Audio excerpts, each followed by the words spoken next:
Eux n'ont pas encore l'âge de passer le bac. Ils ont entre 12 et 16 ans et ont pour point commun d'avoir fui leur pays avant d'arriver à Brest. C'est là, au collège Saint-Paul-aux-Roux, que ces 12 élèves migrants sont scolarisés depuis novembre dernier. Grâce au dispositif français langue seconde, ils y apprennent notre langue, mais beaucoup d'autres choses en même temps. Reportage Carole Collinet-Appéré et Julien Lebotte.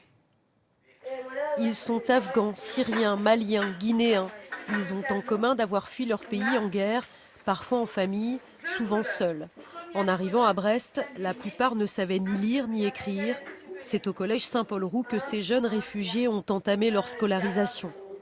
L'établissement est le seul du Finistère à proposer un dispositif singulier, une classe d'accueil où chacun doit se familiariser à la fois avec la langue française et des matières jusque-là totalement inconnues.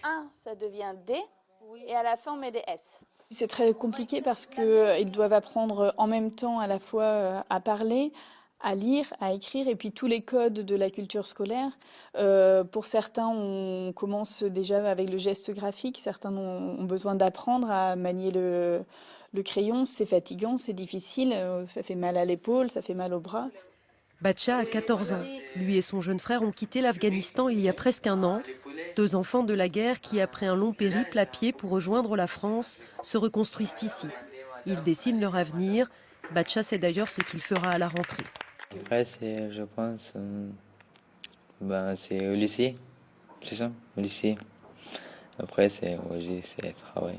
À moi qui ai choisi les mécaniciens, les voitures.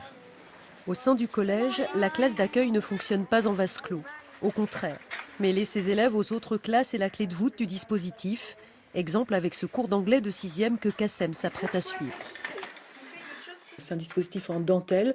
Certains vont être inclus pour les plus petits avec les 6e, mais pour les plus grands, les élèves de 3e, on va voir si c'est plus opportun qu'ils aillent en cours de SVT avec les 3e, en cours d'anglais avec les 5e, etc. Donc chaque emploi du temps est vraiment construit à la carte. À terme, ces élèves sortiront du dispositif pour intégrer une scolarité plus classique et voler enfin de leurs propres ailes.